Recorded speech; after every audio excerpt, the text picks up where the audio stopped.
does live content, and much more. Her newest venture is the Madras Reading Company, set up to bring literary events to Chennai. She has also hosted a few authors and hopes to do many more in the future. Please allow me to invite Upasana to lead the conversation with Dr. Gowri Ramnarayan herself.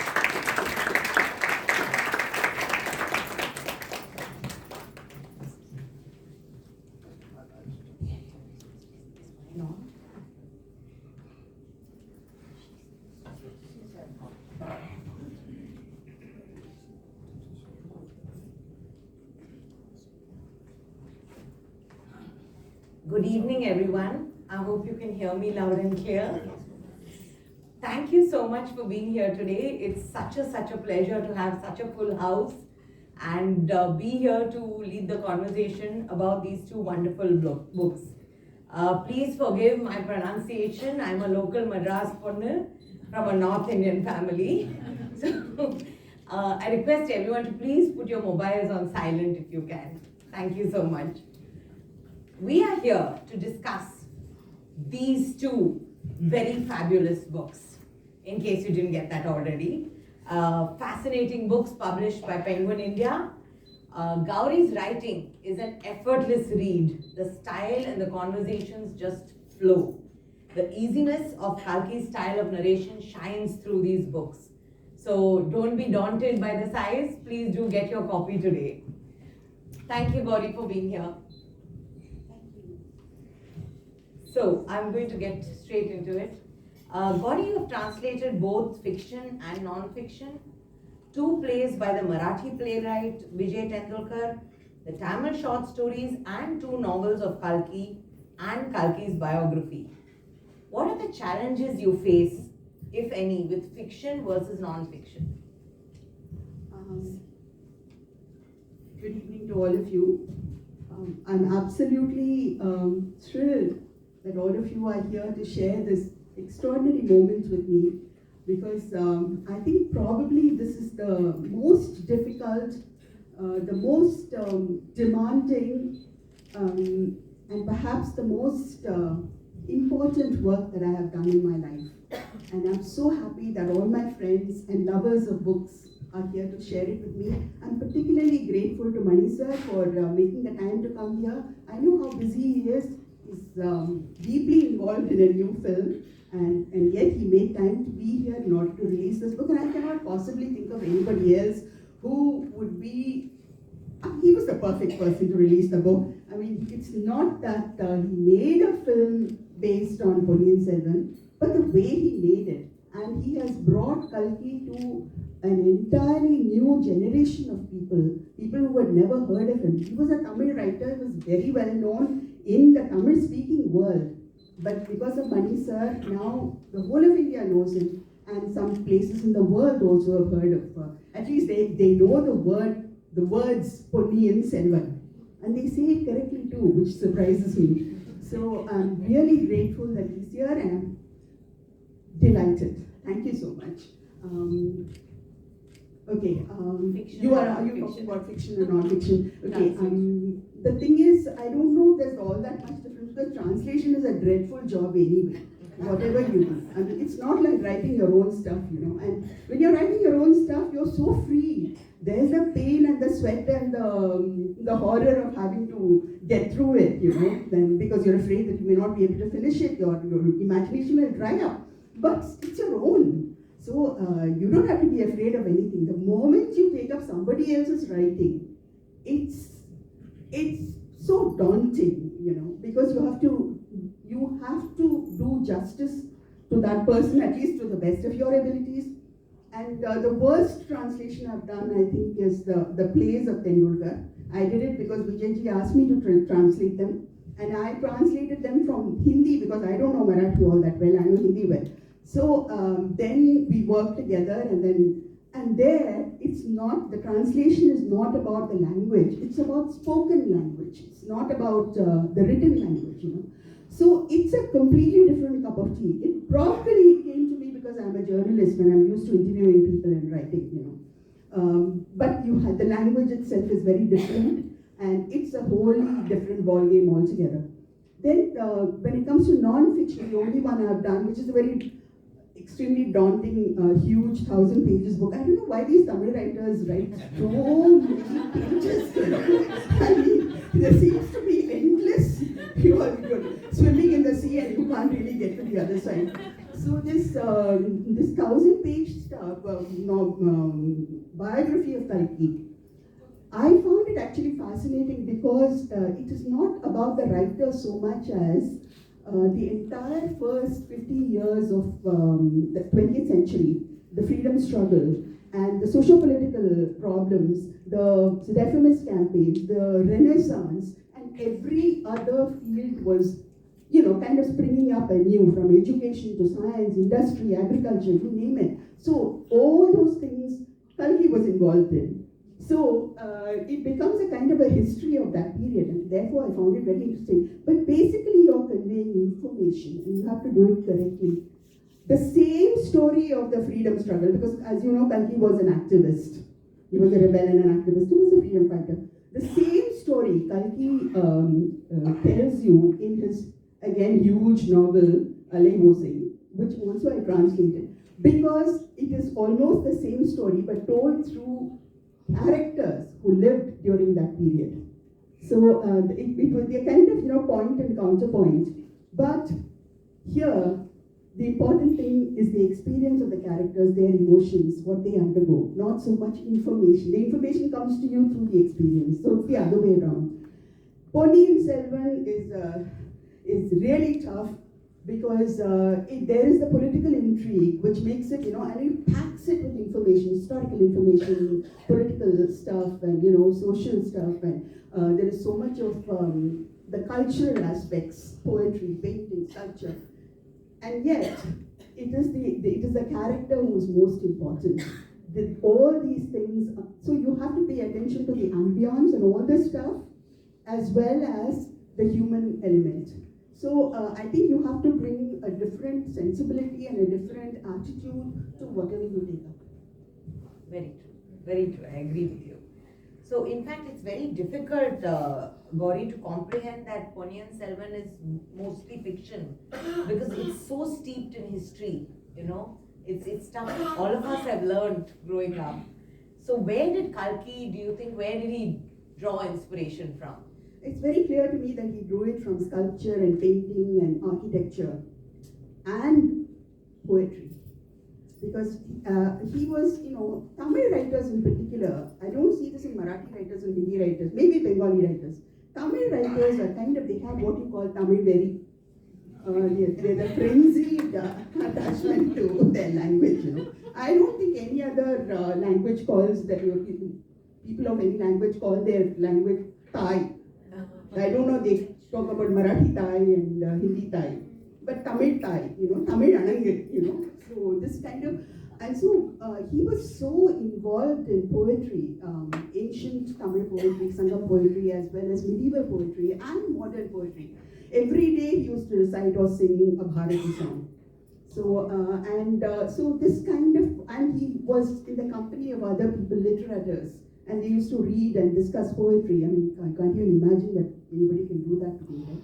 So all that seeped into him, and I think that's where he got his inspiration basically from. But also, history was being discovered at that time. I think around that time, Nilakanta Shastri had produced this massive work, the Cholas. And there was Sadashiva Pandaratar who had written Pirkala Cholargal. So Kalki, those were his manuals, and he had them with him, and those books still have his margin notes. And what is so exciting is he discovers Vandiyathevan in Sadashiva Pandaratar's book. It's a book of history, right? And in the margin, he said, Pandaratar says that Vandiyathevan could have been a prince of the Vengi dynasty, which is north of Tamil Nadu.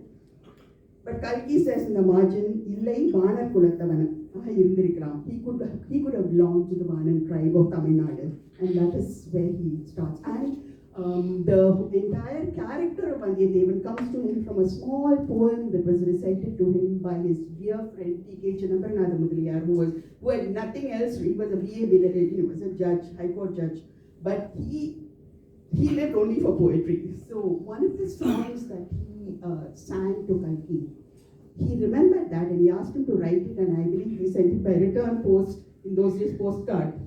And that poem was the beginning of creating Vandiyativan.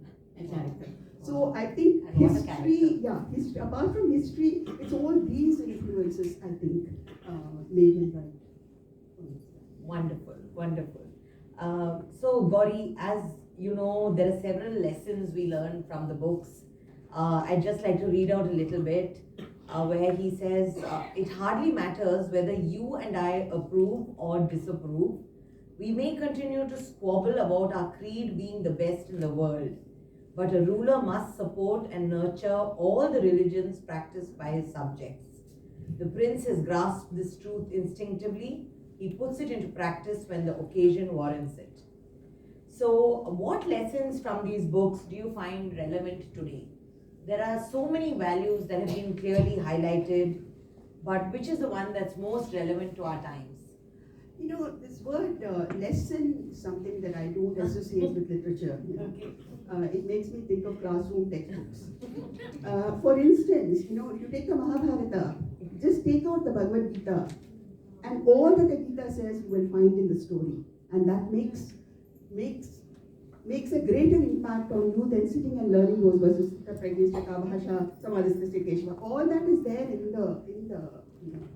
the novel itself. I think our poets and writers have a way of making you understand concepts and giving you the freedom to think for yourself, you know, and decide what you want to make of it. That's why you can interpret a character or a situation in so many different ways, as we do, right? What you call dhani, connotations, suggestion. Nothing is thrust down your gullet, you know.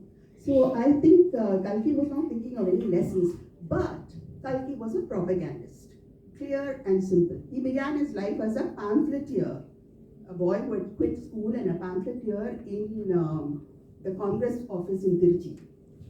So he was used to writing, you know, propaganda stuff, manifestos for the Congress party. So he was so influenced, and I don't think it's easy for us to understand the relationship that a tonder, or the person who served the leader, had for the leader, because those leaders have women of stature which you can't think of now, right? So the kind of adoration that he had for Mahatma Gandhi, for Rajaji, who was his mentor, whom he didn't do anything without consulting Rajaji, and Patel, Maulana Abul Kalam Azad, you know, he has written about all of them.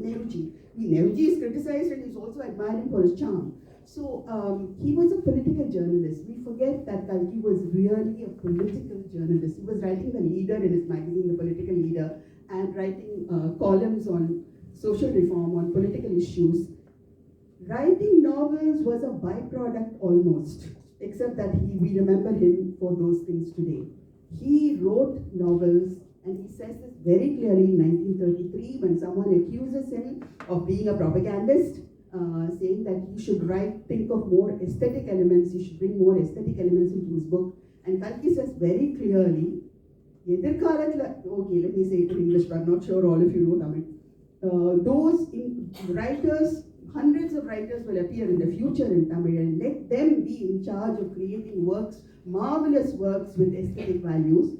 I am an old bandicoot, let me be a propagandist all my life. That's how I began, and that's why I'm writing. So he was so sure that he wanted to infuse his values, his ideas.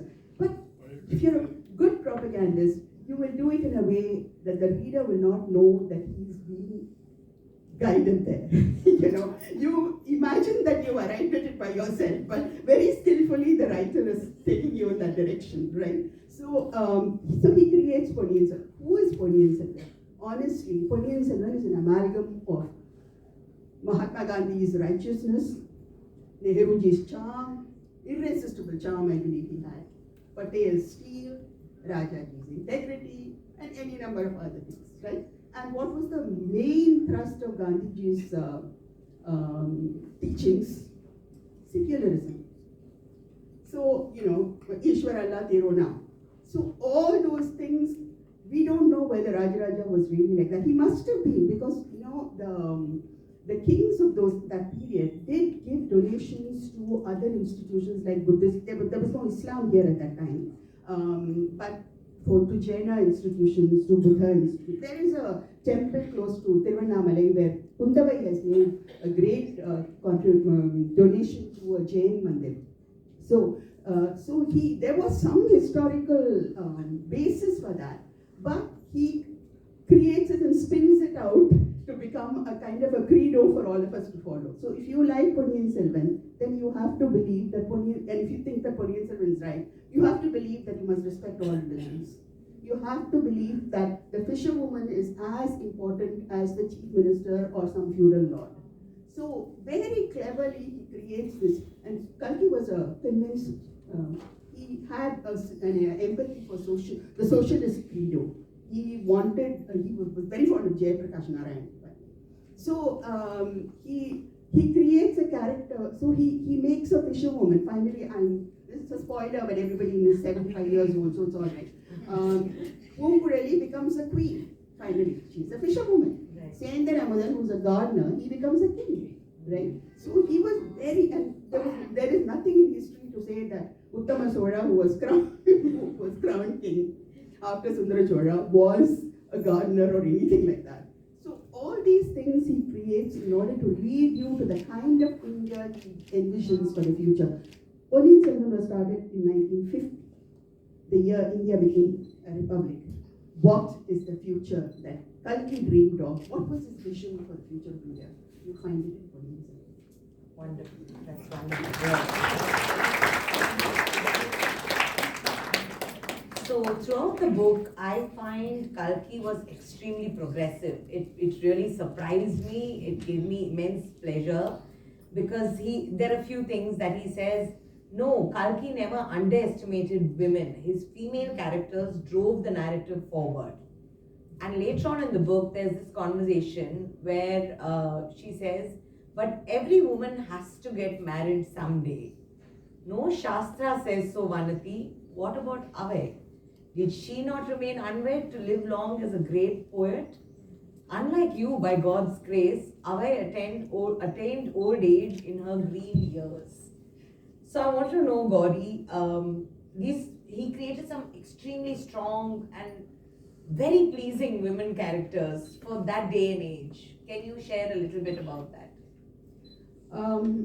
I think you should read the book, but but I can tell you something about Kalki's art with women. I think that might be more interesting for you because it's not likely that you would have read one of his early novels called Tyaga Bhumi. It was also made into a film, and by the way, Kalki wrote saying that the director, Subramaniam, has changed his story, and rightly so, because that is a completely different medium. He actually said that in one of his writings. He says he's done a brilliant job with it's a different medium. Don't compare it with the novel. Read this and enjoy. Watch that and enjoy it. So there he creates a character called Savitri. Now Savitri is a woman. She is the Sati Savitri, the kind of woman who follows her husband and falls at his feet and remains there forever, right? That is our story of Savitri. But Kalki creates a Savitri who is so tormented by her husband that she's kicked out of the house, and then she falls upon better days, and she becomes a rich person. She gets an inheritance. So the husband comes back and says that he wants her to come back and live with him, and then he lodges a case for the restitution of conjugal rights. Savitri goes to I saw this in a 10 o'clock morning show in a very Drabai kind of old theatre, but there were some people. It was actually quite packed. And in the scene where she appears in the court, S.T. Subbulakshmi appears in court and says that when a husband kicks his wife or wants a divorce, he gives her alimony. I will give him alimony, ask him to leave me. And the whole theatre burst into applause. Immediately following that, her father tells her, this land is called, Bharatadesham is called Tyaga Bhumi, a land of sacrifice. Why can't you make a little sacrifice and go back to your husband? And Savitri says, I will make any sacrifice for freedom. I will not make a sacrifice for slavery. So there was more claps in that hall. People stood up and applauded. This was written in the 1939. This film came out. Okay? So it was written before that. So that was his attitude towards women. And you see that in Ponniyin, so all the women are so brilliant and they drive the narrative forward, as you said. Brilliant. And Kalki also loved physical stamina. He shows Pungurali, who not only mentored, she not only has mentored physical stamina. Correct. And he encouraged my mother, I believe, to be a tomboy. He wanted her to climb trees and ride cycles and run races. So I love that. That's really wonderful. So, Gowri, I can't even imagine the amount of work and effort that went into translating these. But to ask you, what was your favorite part in these two novels while you were translating? My favorite part, I can't say, it's such a huge saga, I mean, it's difficult to say, but there is one, the thing I enjoyed in the parts in the novel that I really enjoyed and I kind of relived, and when you listen to music, we nod our heads, right? So I nodded when I was reading it, I think, in those parts.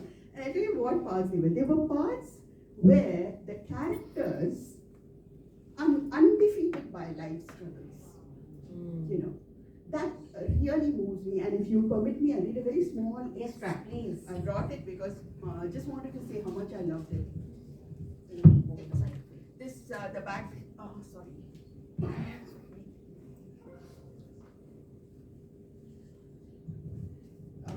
The background is this, that Vandiyathevan, this is in part 2, he is trapped on a ship, or he is abandoned alone on the ship, and the ship is being tossed by mountainous waves, and it's midnight, it's a cyclone, he knows that he's going to die.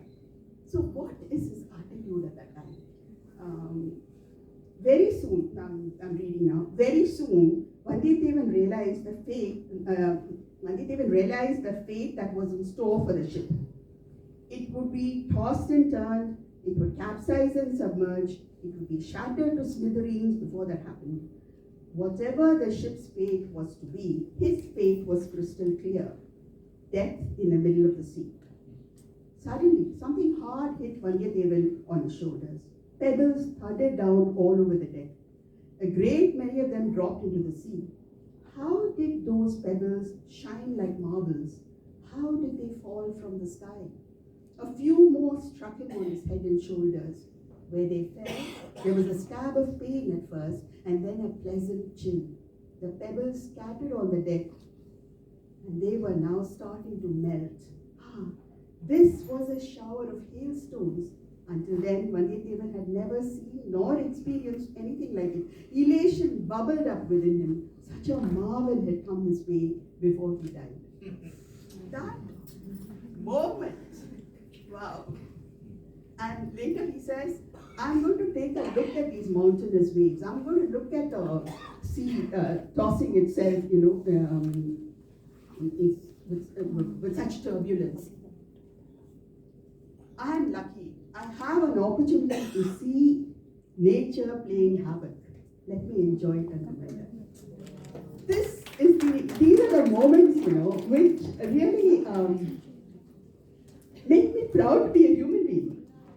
It is possible for us to feel that way. We don't have to be cowed down by fear and terror and horror and defeatism and pessimism. That optimism, that is a quality I think that keeps that makes you turn the page constantly. Similarly, Gowri, what was the toughest bit to translate? Because I'm sure there were times that you were like up against. Okay, there are two things that are really difficult, and I'll try to be very short. One is the changes of style in country. The advantage that a director has is he takes everything and makes it into his own style. And then there is it doesn't disturb you in any way. It flows very smoothly. Not that Kalki's style doesn't flow smoothly. In fact, they invented a word, Kalki Tamil, to describe his very special style because it just flows on and on and on. But what he does, I'll give you an example of one chapter, chapter 19 in this book, which I found really very difficult to translate. And that was because in one chapter, he employs 4 different styles.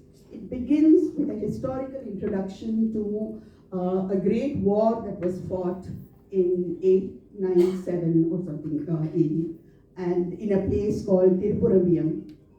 And this great war was fought, and then he says that, and he gives you the entire historical background. He says this battle is as important in Indian history as is Plassey and Panipat, and people don't realize it. So he's just giving you a straightforward history lesson, like a very strict teacher saying, listen, pay attention, you have to know this. Then he describes that battle. And when he describes that battle, he uses the narrative style of a Harikatha exponent, or what you would find in the Mahabharata or the Ramayana. This elephants came rushing, horses came neighing, the kind of musical, grandiloquent kind of style, which moves on and on like tidal waves. And that is like a Harikatha narration. Then one of the spies who has come there to spy on another gang of spies, the Chola spy who's spying on Pandya spies, he decides to wait and hide. He climbs a tree and he decides to wait there to see these guys coming and see what they're up to, what they're hatching. And then he sees the stars through the branches. And then he starts talking to the stars. And this becomes an exercise in philosophy. He says, you saw blood flowing here, you saw flesh rotting here, and you must be thinking human beings are really rank idiots fighting and killing each other. This kind of philosophical. Finally, you have a Hitchcock noir film. When the Pandya spies come and they rain down, and they talk about their plot, and they rain down gold coins and so on. And that is like a dark film. Okay. So these 4 different styles, it comes so easily in Tamil, and there is such a cultural divide between Indian languages and English. How do you get it in English? I don't know. I've just done my best. Sorry, I mean, there's sometimes you realize that this is just not possible. And translation, even the best translation is imperfect anyway. There's no perfection in translation. So we have to just admit it and then be humble. That's a good thing. So that's one thing. The second and much more difficult thing for me was, and I was telling my uncle, Kalki-san, then why does your father overload his book with so many quotations? I mean, they are from Sangam period down to modern. And then, as he's not satisfied with 10 centuries of poets and poetry, he writes his own poems. So, I mean, this plethora of poetry, each in a different language, and I'm not a Tamil scholar, ancient Tamil scholar. It was, I had the help of somebody, a Tamil scholar, Neelakantan. He very patiently explained it word for word sometimes, because words are sometimes very difficult, and I'm not at all satisfied with my translation of those poems, but I've done my best. You've done wonderfully well. You're being very modest, you've done wonderfully well. Coming to the relationship that Kalki shows us of the warmth and respect between siblings. In fact, I'm clearly remembering this beautiful scene in the movie also, where the 3 siblings are sitting and he's hugging her from the back. It's just so beautiful. That's Mani sir's imagination. Yes, absolutely. I can't believe I'm saying this in front of you. Actually, I loved it. Yeah. It was really beautiful, and really. When Kundavai talks to Aditya Karigalan, Yes. Just beautiful. Yeah. Really. So in the book you say, he says, but it was my sister who developed my mind and gave me knowledge and insight. And yet it is the command of the little voice within me that I value even more than her wishes. How was Kalki's own sibling relationship? Was it as special and unique? I don't know. I was 4 years old when he passed away, and I don't remember my Periya Tata or his brothers all that well, because I was really very young. But I do know that his elder brother and younger brother, they made a tremendous sacrifice for him, which really touched me. They must have had great love for each other, I thought. When he was young, there was no high school in the village, and he had to be sent to Tiruchi to study. And the family didn't have money to send all 3 boys. So even sending one boy was difficult for them because he got a scholarship. They sent him to study in the Kalki got a scholarship. The other two boys made a sacrifice. They said, he's the smartest of the three, it is he who should go. I thought that was, when I think of my Tata and Tata, I really feel, they must have been lovely people to make that sacrifice. How beautiful, really. So, as the kids talk these days, Gowri, the comet is an unpaid character in the book. That's the lingo. What, according to you, was the true significance? Because I feel there's something more. Was it some heavenly force watching over the cholas? There's something more that someone's not telling us. Nobody knows, no? Because Kalki is not here to explain. So I can only tell you what I think. I'm sure each one of you here who's read the book, you have your own interpretation, and that's the interpretation, and I think that's the charm of a book, right? It's not E is equal to MC squared. So, but I can tell you what I feel. I feel that that a writer's greatness depends entirely upon his capacity to use images. And there's a lovely thing that Ezra Pound says, that an image is an intellectual and emotional complex in an instant of time. Like that, it works on both your mind and your heart. So the writer, that's the power of image that the writer has. So the comet becomes a kind of a foreboding, looming image that threatens the people. Kalki himself was extremely progressive. His first essay was a spoof against superstitions. So I don't think he had any belief in astrology or palmistry or the comet. But he uses it, I think, because the country was in a state of unrest. It's not the comet that disturbs them. They are already disturbed. The political situation is very volatile. And the comet seems to become a visible symbol of their inner turmoil and their uneasiness. And secondly, he uses the pole star also, not so strongly. And so I think he uses these two heavenly bodies as images to say that the comet, it brings out the worst in you. It's the disturbance, it's the fears, it's the darkness, the dark fears that you have within you. The pole star is always there, unmoving. And he compares Ponniyin to the pole star, who's always upright, always honest, always truthful, by whom you find direction in the turbulent sea. The sailors find their direction. So what is the sea? The sea is Samsara Sagaram. It's the ocean is your life. All the problems we have, and then the waves are the problems that we face. So you can continue, and the sea itself is supposed to be the unconscious. You can just go on and on and on and spin it, So when we read it, you don't have to be completely aware of every connotation and every meaning. But when a great writer uses images, subliminally it connects to you. That's why you're reading Ponniyin. Wonderful, so wonderful. So, Gowri, I mentioned before, I love the story. I was so fascinated by it. What is the magnetism of this tale that continues to draw people in this day and age, in 2024? He should answer it, not me. Kalki. Kalki, okay. I can give you a very short answer. I think it is that there is optimism, there is hope, there is a possibility. See, personally, I feel, and many agree with me, that Shivakam Chaptam is probably his most realized novel. Alai is his masterpiece. But Shivakam Chaptam is a tragedy. And Alai is a novel which is so complex. He began it as a paean of praise to glorify the Mahatma. But as he began it, the Mahatma, he just started writing Alai and Mahatma Gandhi was shot dead. Kalki never recovered from it, from that shock of that assassination.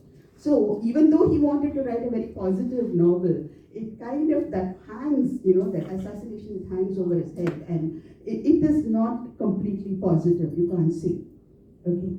So, but Ponniyin Selvan is all positive, from start to finish. And another thing is, history also tells you that Rajaraja, who does not get the crown now, is going to become one of the most glorious monarchs of India. He's going to become a great emperor. You know the future. You are certain of that. I think think maybe that has something to do with, apart from that style, character, all those things, but I think this is one of the important reasons. Did you have a favorite character in the book? Kunguri. Oh, lovely. Absolutely. So, I know you did a little bit on social media about these wonderful covers. So, for a book that has so many characters, how did you narrow it down? I didn't, it's, it is true that the illustrators did ask me what I wanted, because, I don't know if they can plow through every word, Of course. But actually the cover, the first one, I'm not saying it because he's here, but something that he said made me think of it. Because he said, அந்த குதிரையில ஒருத்தன் ஏறிட்டு போனாலே ஒரு interest தான் ஒரு நிறைய சொல்லியிருக்காரு so that குதிரையில போறது there is this immediately you get the period flavor. You see it's adventure. You know what the book is about the moment you see it, And the other thing is I didn't want any characters.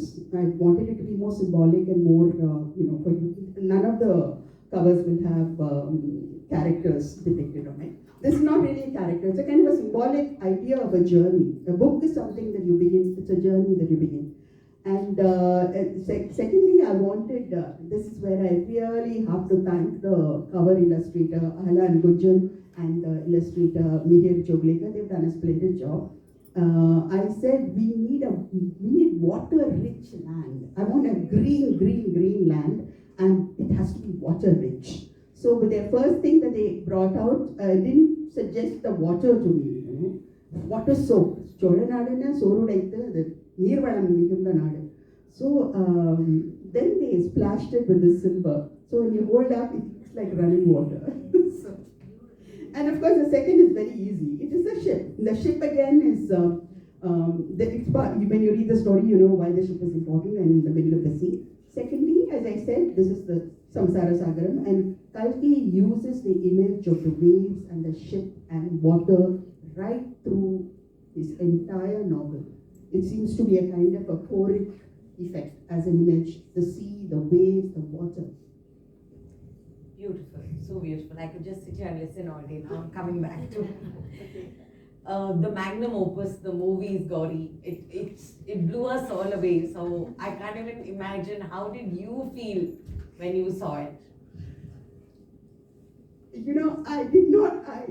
I've been a film critic for many years when I was in the Hindu. So I never go to see a film thinking of the book. I never think of the book. I don't do it anymore anyway. So I never go to see a film thinking about the book, because just think about it. Such rubbish novels Hitchcock took and made into such fabulous movies, right? The Godfather, you can't even read the book. It's so bad.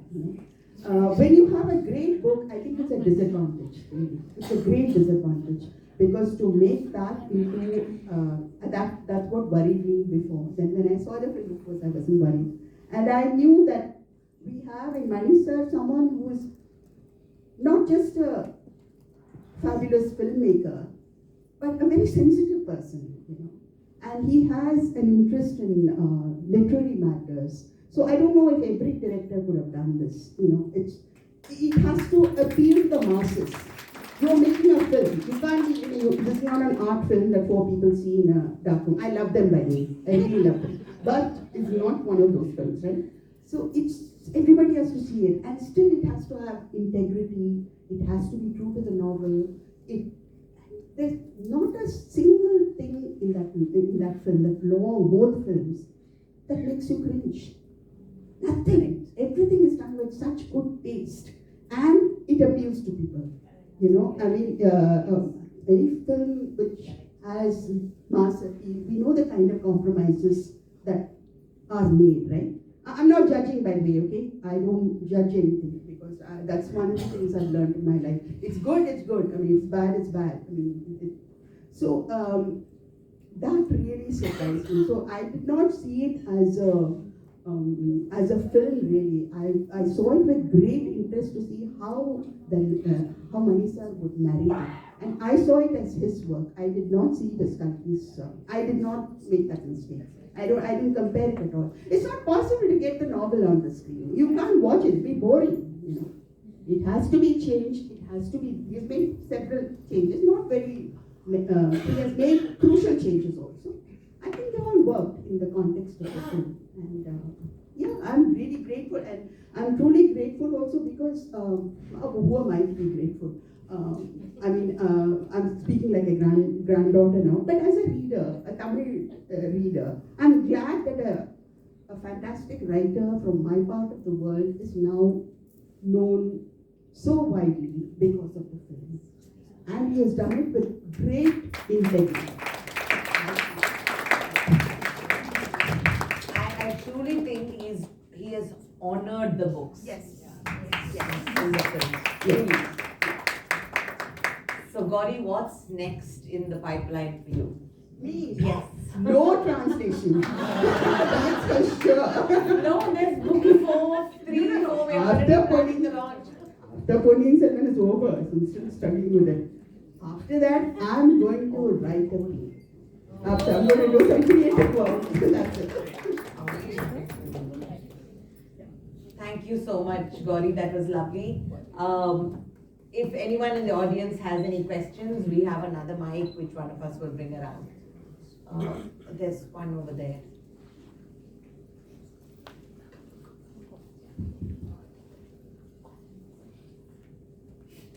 Hello, Gowri.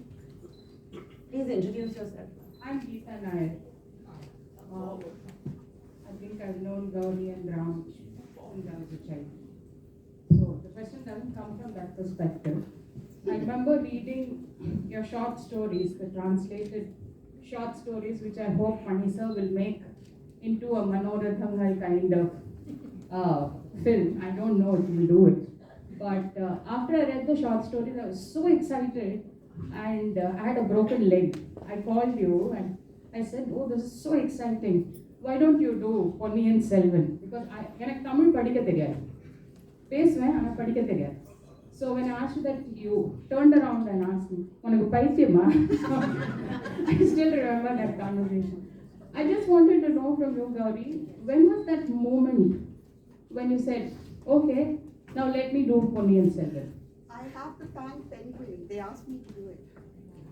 So, sorry. I really have to thank them. And they've done it so well.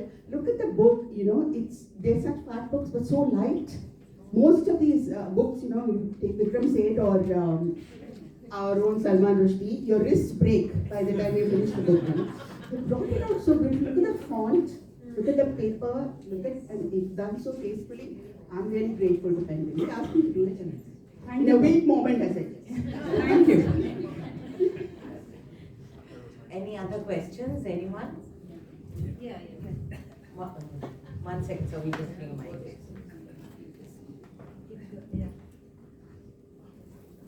This is actually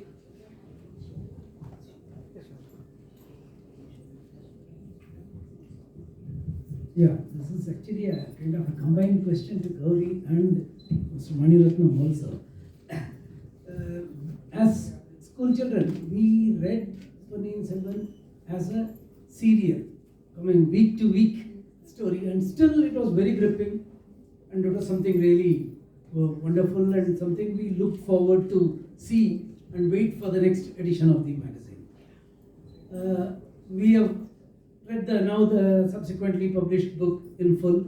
We have seen the beautifully produced movie Ponniyin Selvan, which has given another dimension to the story and to the rendition. Would we see another serialized edition of Ponniyin Selvan in terms of a serial of multiple episodes, and would Gowri look forward to such a storytelling? Let me finish this, okay? Okay? I think I've had an overdose, so I am having an overdose of Ponniyin Selvan. I don't know about what sir can say. I want to say something. I was born and brought up in Bombay. Tamil Tana, I am Tamil Tana. I was born and brought up in Bombay, so I speak Hindi, Marathi, everything. Tamil was a little new for me, and he is such a big addict of Ponniyin Selvan. Eppo Pada, he will be reading again. I said, this you have read it. No, I want to read it again. I want to read it. He kept on reading, and I said, what is this Ponniyin Selvan? When you brought this movie, I was so happy because I understood what he was reading and I loved it. The movie is superb, great, superb. I have no words to say. I thank you so much because I would have been ignorant of this beautiful story, epic. I would not have known it because he was enjoying it. And yet I was deprived of it, but you brought it to me. Thank you so much. And I'm going to read the book now in English.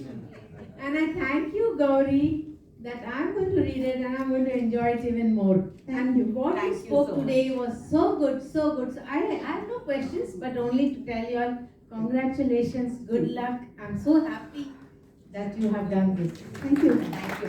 I just want to share at this moment that, I just want to share this point that one of my friends says that ban Ponniyin Selvan, nobody reads anything else that Kalki wrote. That's so lovely. So no event is complete without some gratitude. I would like to thank Mr. Mani Ratnam for gracing the occasion. Please, one round of thunderous applause. And for giving us those fantastic movies. I would like to thank Gowri for agreeing to do this event with us. Thank you so much. And I can't not mention Vyoma, Deepthi and the entire team at Penguin. They're the ones who coordinated everything.